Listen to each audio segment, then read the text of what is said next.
Reflexiones y aprendizajes de la pandemia COVID-19 desde Uruguay, a cargo de la doctora Delia Sánchez, coordinadora de la Unidad Académica de Bioética, Facultad de Medicina, Universidad de la República, miembro de la Comisión Nacional de Ética en Investigación en Uruguay.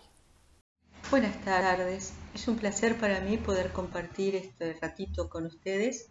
Hubiera sido sin duda mucho mejor poder estar juntos, pero el tema que nos convoca hoy justamente lo impide. Esperemos que en el futuro las cosas sean distintas y podamos reunirnos. El tema de mi presentación es cuáles las reflexiones y los aprendizajes que nos dan esta pandemia desde Uruguay. Ustedes quizás estén informados que Uruguay ha tenido pocos casos en comparación con su población y también afortunadamente muy pocas personas han fallecido con la enfermedad. Hasta el día de ayer en total teníamos 67 personas fallecidas con COVID-19 en un total de 3 millones de personas que somos nosotros acá en el territorio. Entonces, ¿qué aprendimos? Aprendimos sobre uno de los temas más habituales cuando hablamos de ética de la salud pública, que es esa tensión que siempre decimos que existe entre la libertad individual y el bienestar colectivo. Esto fue como un experimento. Y Uruguay optó por encontrar una especie de camino del medio. Desde el 13 de marzo, que fue el día en que comenzó la epidemia en nuestro país, cuando se detectó el primer caso, el gobierno tomó una serie de medidas cerrando los centros educativos, los espectáculos públicos de todo tipo, los espectáculos deportivos, el comercio no esencial, o sea, salvo los comercios de alimentos y las farmacias y muy poco más, y bueno, y las gasolineras, muy poco más permaneció abierto durante un periodo. Y al mismo tiempo, a los ciudadanos se nos convocó a disfrutar de lo que se llamó, y se sigue llamando, una libertad responsable. ¿Qué quiere decir eso? Que en ningún momento se instauró una cuarentena en nuestro país. Se nos trató a los ciudadanos como adultos que podemos comprender la gravedad de la situación en la que nos encontramos y decidir libremente teniendo en consideración también no solo nuestro bienestar, sino el del resto de las personas de nuestra sociedad. Y eso funcionó bien y nos dio la oportunidad de ir desarrollando capacidad para luego retomar las distintas actividades que se habían cerrado inicialmente y que tuvieron un costo económico muy importante para nuestro país, que tenemos una economía que tiene una base muy importante en servicios. Por lo tanto, como les conté, estaban casi todos los servicios cerrados y por supuesto se cerró la frontera, o sea que el servicio turístico, que también es muy importante para nosotros, todos los servicios conectados al turismo, no estaban trabajando y estos no están trabajando hasta el día de hoy básicamente. Para enfrentar eso se generó un fondo económico, el fondo coronavirus, al cual aportamos todos los que teníamos ingresos públicos. ¿Y por qué los que teníamos ingresos públicos? Porque éramos los que teníamos el trabajo asegurado, mientras que las personas en el sector privado, como les conté, muchas de ellas estaban sin ingresos. Este fondo solamente recabó dineros durante los 2 primeros meses de la pandemia, pero sirvió para hacer frente, al menos en parte, a la preparación del sistema de salud, que ya era un sistema fuerte afortunadamente, y sobre todo a las demandas crecidas por casi 3 veces de los servicios de seguridad social. Nosotros tenemos una seguridad social fuerte, pero no preparada para que un porcentaje grande de la población caiga en el desempleo toda junta el mismo mes, que fue lo que pasó. por lo tanto no se estaba aportando por ellos a la seguridad social y a su vez recibían el seguro de desempleo. Además, tenemos una parte de la población que trabaja en la informalidad, que nunca cotizó a la seguridad social, pero que también se vieron muy afectados por la pandemia porque trabajan en la calle y no había gente en la calle, o vendiendo cosas y era sospechoso comprar cosas por la calle, y hubo que crear un fondo especial para ellos. Al mismo tiempo, se aumentaron las partidas de transferencias monetarias que ya se estaban haciendo a grupos de personas económicamente vulnerables, ¿verdad? O sea que hubo un esfuerzo económico importante basado en las estructuras que ya existían, y creo que eso es una de las enseñanzas que podemos sacar. Se necesitan tener estructuras estatales fuertes para cuando pasan cosas así. Luego está el uso prudente e racional del conocimiento científico.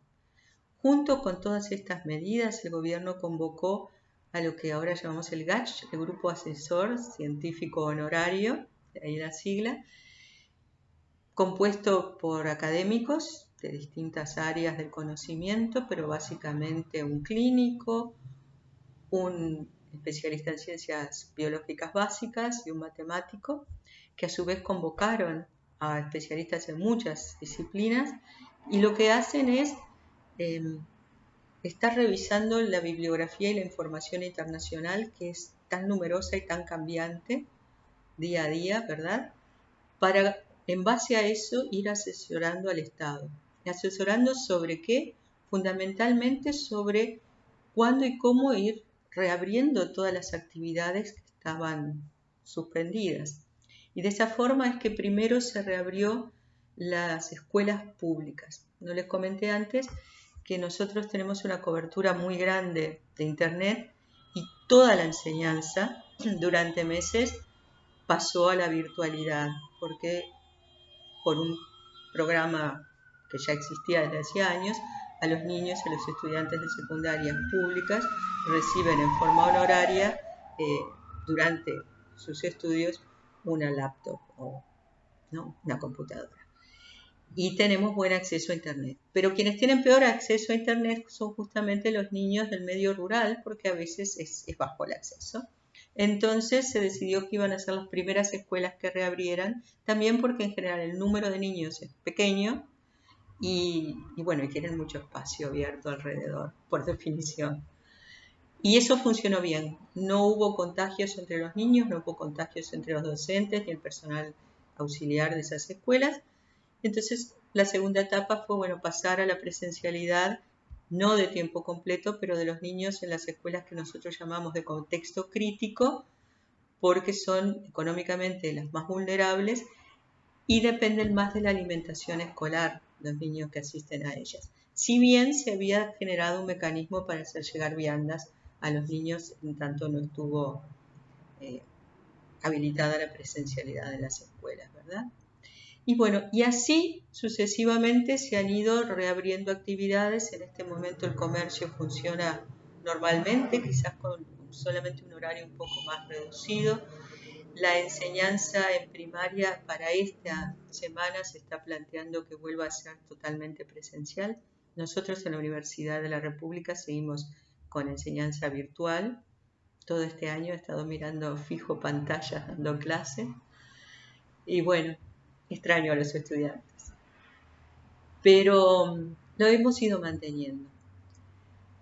O sea que creo que las enseñanzas son confiar en que a los ciudadanos podemos comprender y ser responsables si se confía en nosotros, y confiar en un uso correcto de la información científica. La otra pata que tiene que ver con la ciencia es que todo el aparato científico del país inmediatamente se puso al hombro el desarrollar kits diagnósticos, nuevos test, porque cuando empezó la pandemia en Uruguay teníamos 100 tests comprados para toda la población. En este momento se están haciendo más de 3.000 PCR por día, y eso es gracias a la gente de nuestro aparato científico que han estado trabajando todo el tiempo, abandonando sus otros proyectos de investigación muchas veces, para aportar en todo lo que se pudo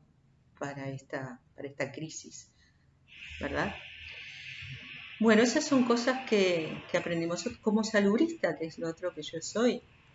Nos recuerda también que las medidas de enseñanza para la salud y de educación para la salud tienen que ser continuadas. Porque en este momento la gente está perdiendo esa disciplina que teníamos al principio. Inmediatamente eso está resultando en un mayor número de casos diarios, lo cual puede echar por abajo todo el trabajo previo y la esperanza de que nos fuera bien que tenemos quizás hasta ahora. Ahora, hablando estrictamente de bioética, yo creo que este ha sido un experimento que nos muestra cómo, cuando se lleva a su extremo, el pensamiento utilitarista nos lleva a aceptar sacrificar a los seres humanos. Y tenemos ejemplos en la clínica y tenemos ejemplos en la investigación también. Creo que esto vale la pena que lo discutamos.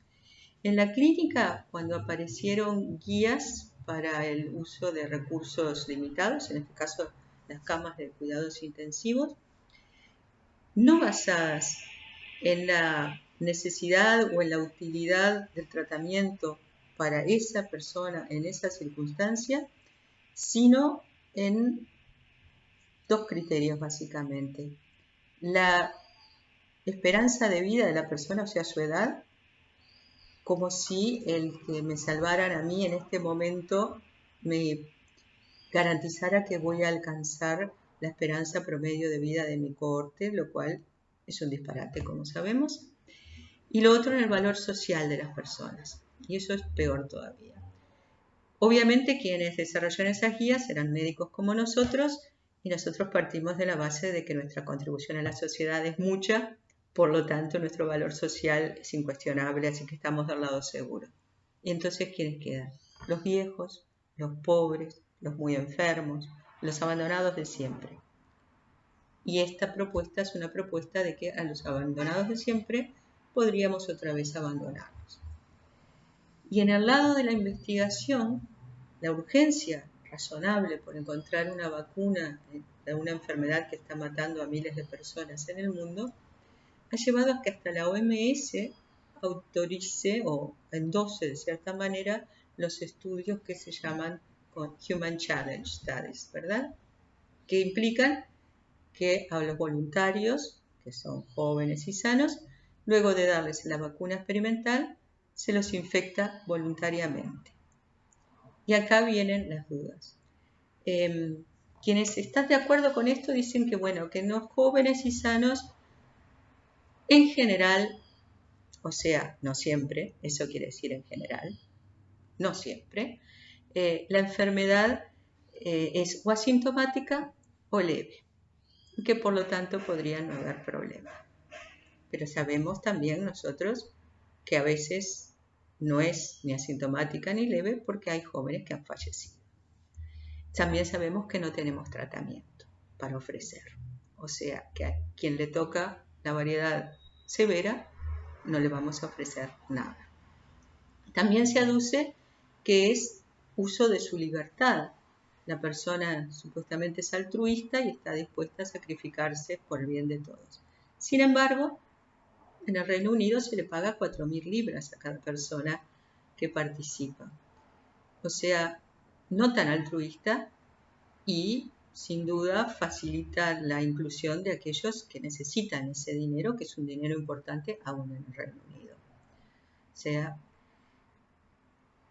¿es esto de alguna forma diferente, me pregunto, al mito de Ifigenia, ¿no? La princesa Aquea, sacrificada para que pudieran los griegos, sacrificada por su padre, para que los griegos pudieran navegar a Troya? Me parece que no. Sacrificamos a uno por supuesto bien de todos. Como los griegos parece que tenían una mayor noción de justicia que la que tenemos nosotras, Agamenón, que era el papá, después de pasar toda la guerra, que es bien duro, vuelve a casa y lo mata a su esposa. Por eso, por lo que le había hecho a la hija. ¿Quién nos va a reclamar a nosotros que estemos de acuerdo en sacrificar a jóvenes en aras de los demás? Yo estoy cada vez más convencida que solamente una bioética principialista basada en los derechos humanos, en la dignidad intrínseca, irrenunciable de cada persona, puede ayudarnos a tomar decisiones apropiadas en un momento de crisis, que son los momentos en los que tiende a salir lo peor de nosotros. Bueno, muchas gracias.